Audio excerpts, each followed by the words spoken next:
ఆయన పంపిన వానియందు మీరు విశ్వాసముంచుటయే దేవుని క్రియ. పరిశుద్ధ యోహాను వ్రాసిన సువార్త 6వ అధ్యాయము 29వ వచనము.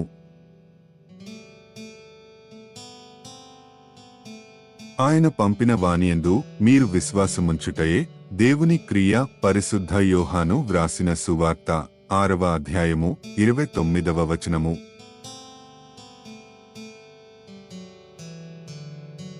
ఆయన పంపిన వానియందు మీరు విశ్వాసముంచుటయే దేవుని క్రియ. పరిశుద్ధ యోహాను వ్రాసిన సువార్త 6వ అధ్యాయము 29వ వచనము.